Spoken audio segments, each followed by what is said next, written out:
So, what if I told you there's a single molecule in your brain that pretty much dictates everything you do?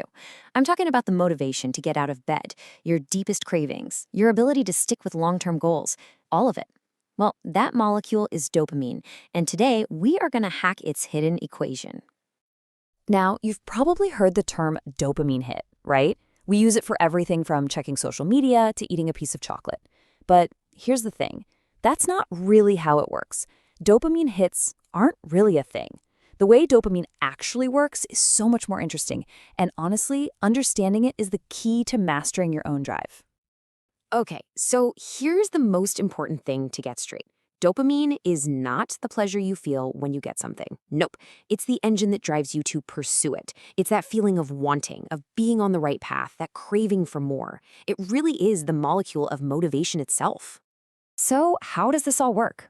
Well, think of your brain as constantly running this balancing act, a scale, really, between pleasure and pain. And dopamine, it's the master conductor of that whole system.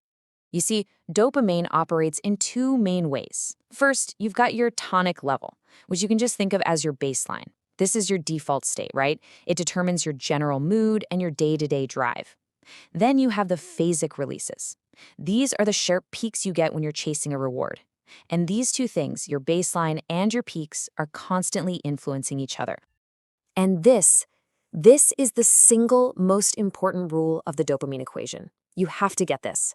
After every single one of those exciting peaks, your baseline doesn't just go back to normal, it actually dips below where it started. It's like a motivational hangover. And the higher that peak, the deeper the drop that comes right after. And believe me, the size of these peaks can vary a lot. A piece of chocolate? Yeah, that gives you a nice, modest little bump. But look at something like amphetamine. It skyrockets your dopamine 10 times above your baseline. Now just try to imagine the kind of crash that's waiting on the other side of a peak that high. So you can probably see where this is going. How does all this lead to burnout? Well, that pleasure-pain balance we talked about, it explains exactly why we lose motivation. It's because we fall into this trap, the trap of constantly chasing those dopamine peaks. And this trap, it shows up in a few really common ways. We start layering our rewards. You need your favorite music, plus a pre-workout drink, plus your phone notifications are buzzing just to get through a workout.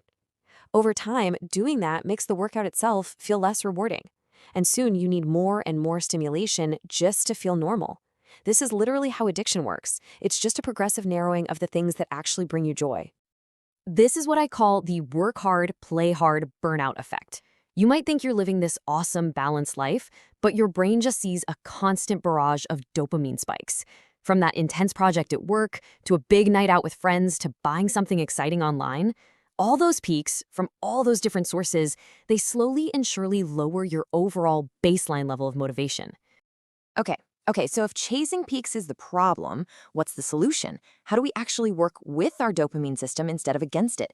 Well, let's get into some real science-backed strategies for building a truly sustainable drive.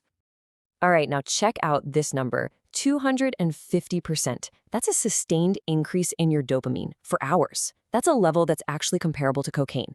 And you want to know where it comes from? Something remarkably simple and for most of us totally free: deliberate cold water exposure, like a cold shower or an ice bath. But here's the crucial difference. It's all about the shape of the release.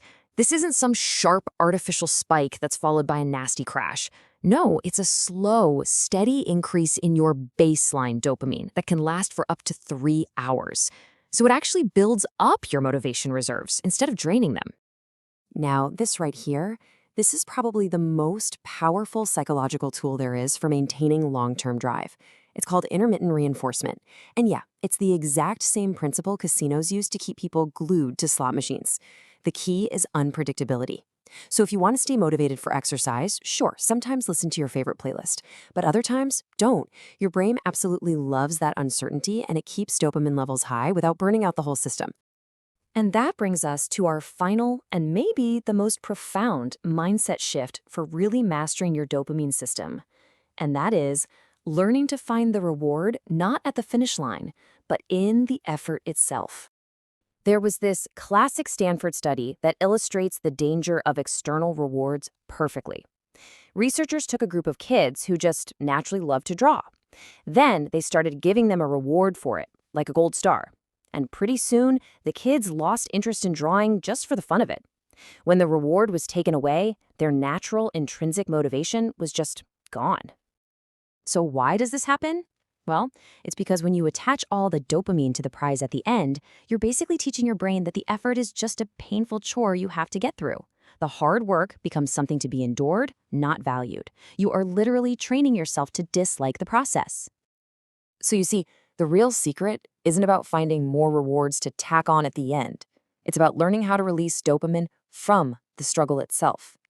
The ability to find pleasure in the effort, that is the true key to unlocking, well, pretty much limitless motivation. And here's the amazing part. You are actually hardwired to be able to do this. Your prefrontal cortex, your thinking brain, it gives you this unique human ability to reframe your experience.